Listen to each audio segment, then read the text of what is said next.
नमस्कार, जय भोलेनाथ की। नाग पंचमी हिंदुओं का एक प्रमुख त्योहार है। इसमें दो तीन कहानियाँ बहुत प्रचलित हैं।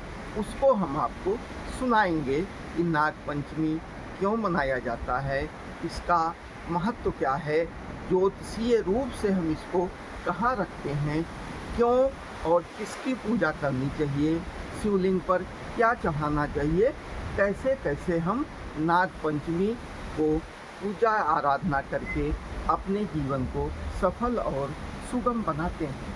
आइए सुनाते हैं आपको हम पहली कहानी जो जुड़ी हुई है नाग पंचमी के त्योहार।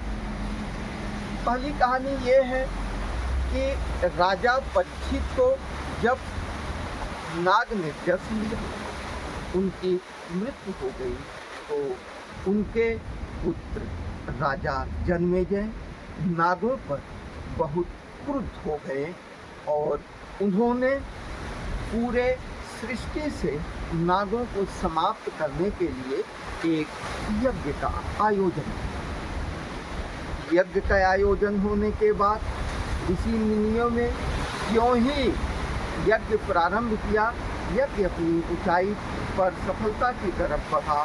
वो ज्यों-ज्यों होम होता था, ज्यों-ज्यों आहुति पड़ती थी, दूर दूर से नाग खींचे हुए आकर उसमें जल के अपना जीवन समाप्त कर रहे थे। ऐसा होते होते सृष्टि में नागों में, नाग राज के पास, नागलोक में त्राही मच गई और पूरे पृथ्वी से सांप खींच के उस यज्ञ में आकर मंत्र बल से, क्योंकि उनको मंत्र बल से बुलाया जाता था, उनको बुलाने के लिए और यज्ञ में समर्पित करने के लिए, अग्नि में समर्पित करने के लिए ही यह यज्ञ राजा जन्मेजय कर रहे थे।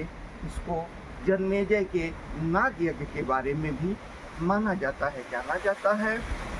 अब जब बहुत सर्प उसमें स्वाहा हो गए, समाप्त हो गए, उसी समय ऋषि जरत्कारु के पुत्र ऋषि आस्तिक ने उस यज्ञ को रुकवा दिया। बहुत बड़ा कार्य किया।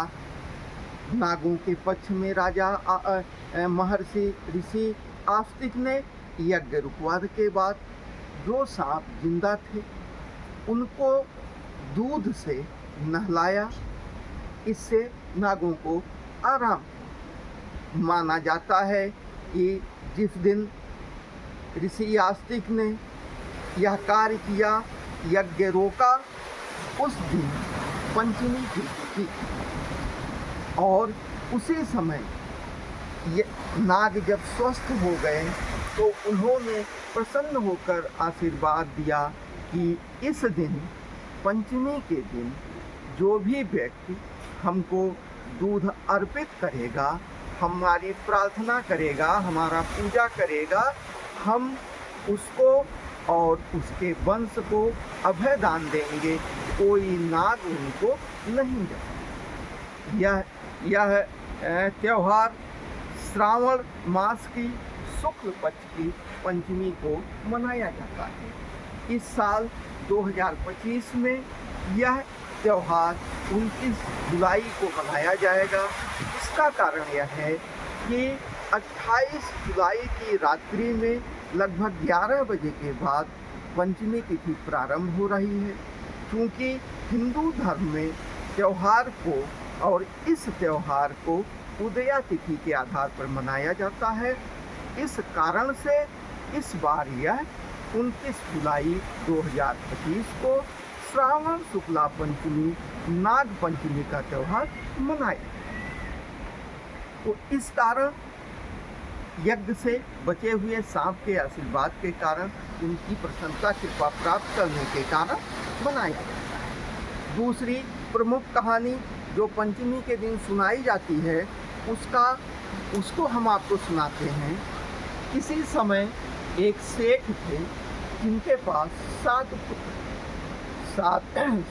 पुत्र के पास, सभी पुत्रों के पास पत्नियां थीं, सबका विवाह हो चुका था। उनमें से जो सबसे छोटी बहू उनकी थी, उनके पास कोई भाई नहीं। एक समय की बात है, घर की लिपाई पुताई के लिए सभी बहुएं गईं जो है मिट्टी लाने के लिए। बड़ी बहू जब खुरपी से मानिए या मिट्टी निकालने वाले औजार से जब मिट्टी निकाल रही थी, उसी समय एक सर्प निकला। बड़ी बहू सर्प को मारने जा रही थी। छोटी बहू ने कहा कि नहीं देखो, सर्प को मत मारो, इसने हमारा कोई नुकसान नहीं किया है, यह निर्दोष है। यह सुनकर बड़ी बहू ने छोड़ दिया और छोटी बहू ने सर्प से कहा कि देखिए, हमारे पास कोई भाई नहीं है, आप हमारा भाई बने।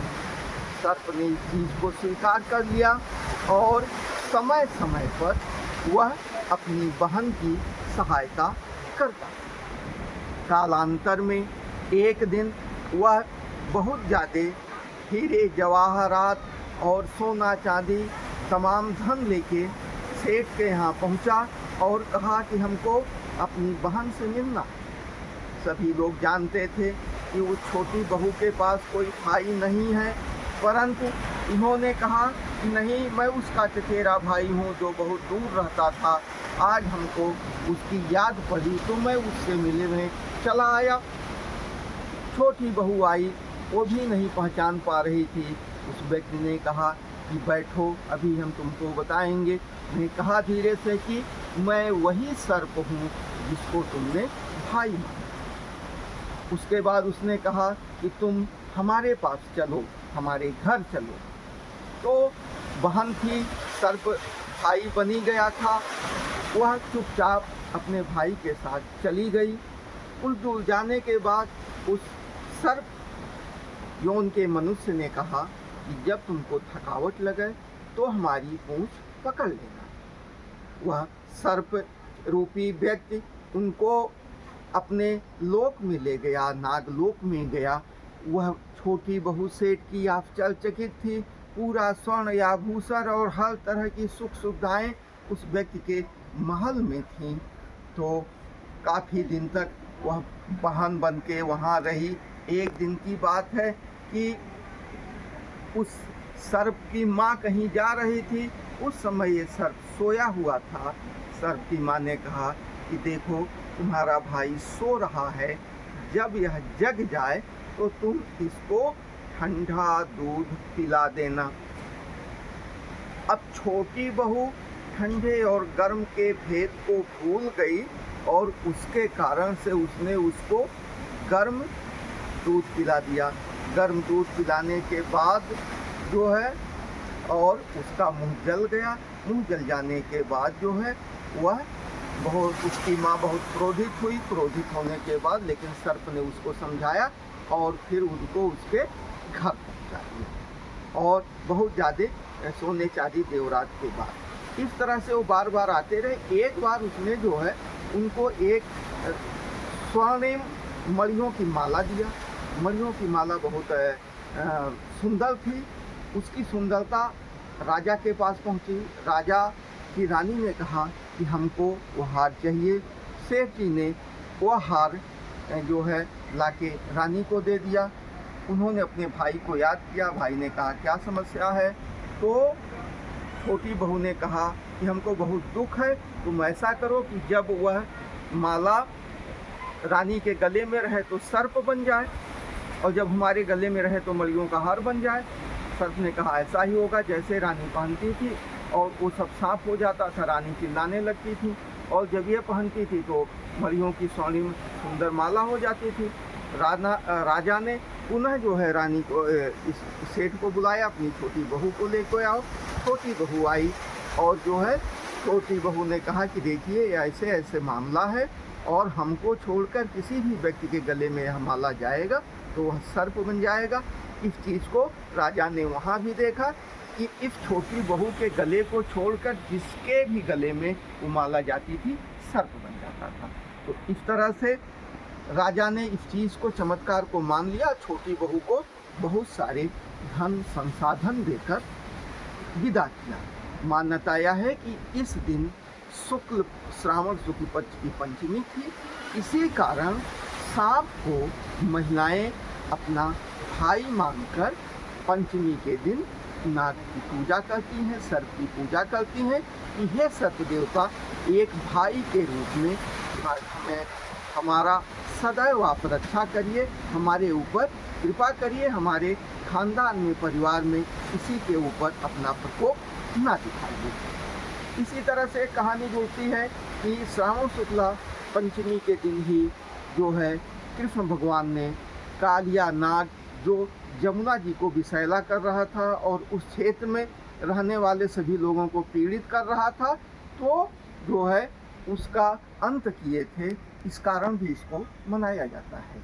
नाग पंचमी के दिन ज्योतिषीय दृष्टि से अगर आपकी कुंडली में काल सर्प योग बन रहा है तो इस काल सर्प योग की समाप्ति के लिए या यूँ माना जाए कि उसके दुष्प्रभावों में कमी लाने के लिए ही जो है इस तिथि का उपयोग करते हैं।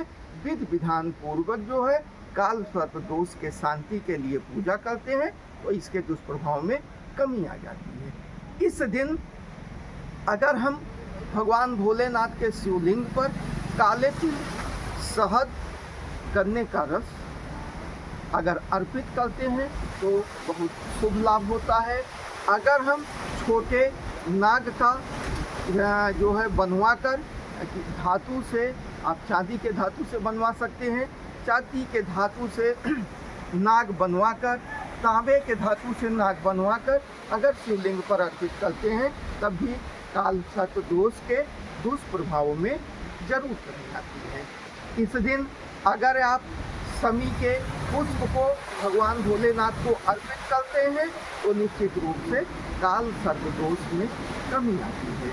तो इस तरह से आप नाग देवता की पूजा करिए, भगवान भोलेनाथ के शिवलिंग पर जो चीज़ हमने बताई है उसका अर्पित करिए, तो निश्चित रूप से आपको भगवान भोलेनाथ की और नाग देवता की आशीर्वाद आपको प्राप्त होगा और आपको लाभ मिलेगा। नाग पंचमी के दिन जमीन को नहीं खोदा जाता है, इसका ध्यान आप रखें। इसका कारण यह है कि जमीन खोदने से छोटे मोटे कीड़े मकोड़े, सांप के बच्चों की मृत्यु हो सकती है।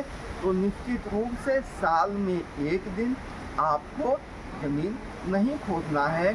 प्रकृति के संरक्षण से, प्रकृति में सबके भाग के लिए, संभाग के लिए ही यह त्यौहार बहुत महत्वपूर्ण होता है कि हमारी मानवता इस पराकाष्ठा पर है कि हम छोटे छोटे जीव जंतुओं के भी जीवन का ध्यान रखते हैं। तो नाग पंचमी के दिन आप जमीन को बिल्कुल न खोदिए। सर्प का दर्शन अगर आपको होता है उनको प्रणाम करिए, यह बहुत शुभ होता है। सर्प को आप चना, दूध, लावा इस तरह की चीज़ें आप अर्पित करिए तो नाग देवता बहुत प्रसन्न होते हैं। इसी दिन गुड़िया भी पीटा जाता है। माना जाता है कि सही बात ना बताने के कारण उस गुड़िया को दंड दिया जाता है। कहीं कहीं ऐसी भी कहानी आती है।